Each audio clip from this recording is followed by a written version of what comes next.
தூத்துக்குடி பாண்டியாபுரம் சுங்கச்சாவடியில் நள்ளிரவு 12 மணி முதல் சுங்க கட்டணம் மீண்டும் வசூலிக்க தொடங்கப்பட்டுள்ளது. மேலும் 12 மணி முதல் இந்த சுங்க கட்டணமானது வசூலிக்க தொடங்கப்பட்டுள்ளது. இதுகுறித்து கூடுதல் விவரங்களை வழங்குவதற்காக செய்தியாளர் மணிகண்டன் இணைப்பில் உள்ளார்.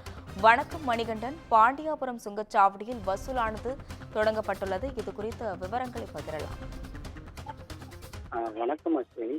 தூத்துக்குடி மதுரை தேசிய நெடுஞ்சாலை சுமார் 135 கிலோமீட்டர் தூரம் உள்ளது.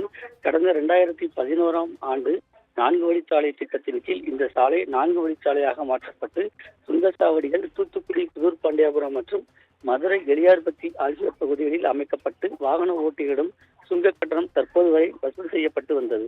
இந்த நிலையில் தூத்துக்குடியைச் சேர்ந்த பாலகிருஷ்ணன் என்பவர் சுங்கச்சாவடி நிறுவனங்கள் தேசிய நெடுஞ்சாலையில் சாலையின் இருபுறமும் மரக்கன்றுகள் நடாமலும் சாலையின் நடுவே செங்கல் மீடியமில் அரளி செடிகள் நட்டு பராமரிக்காமல் விதிமுறைகளை மீறி செயல்பட்டு வருகிறது.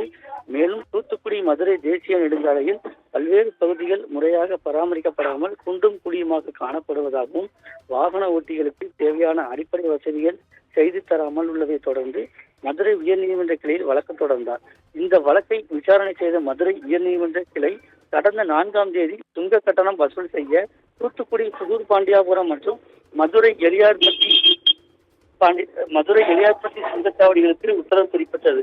ஆனால் சுங்கச்சாவடி நிறுவனங்கள் தங்களுக்கு மதுரை உயர்நீதிமன்ற கிளை நகல் வரவில்லை என தொடர்ந்து சுங்க கட்டணம் வசூலிக்கும் நடவடிக்கையில் ஈடுபட்டு வந்தது. இதைத் தொடர்ந்து நீதிமன்ற உத்தரவை அமல்படுத்த வலியுறுத்தி கடந்த 5ஆம் தேதி லாரி உரிமையாளர்கள் உள்ளிட்டோர் சுங்கச்சாவடியை முற்றுகையிட்டு போராட்டத்தில் ஈடுபட்டனர்.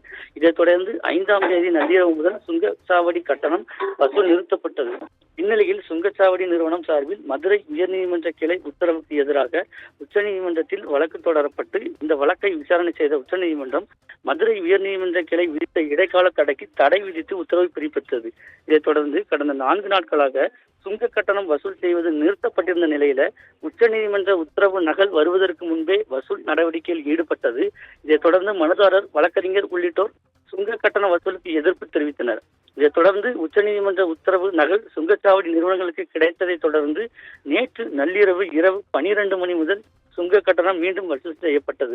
இந்த வழக்கு தொடர்பாக உச்சநீதிமன்றத்தில் மனுதாரர் தரப்பு வழக்கறிஞர் சார்பில் தங்கள் கருத்து கேட்காமல் இந்த வழக்கில் எந்தவித உத்தரவும் உச்சநீதிமன்றம் பிறப்பிக்க கூடாது என கேவியட் மனு தாக்கல் செய்யப்பட்டுள்ளது. உச்சநீதிமன்றத்தில் தொடர்ந்து சுங்கச்சாவடி நிறுவனத்திற்கு எதிராக வழக்கை நடத்துவோம் என மனுதாரர் தரப்பினர் தெரிவித்துள்ளனர். அஸ்வினி,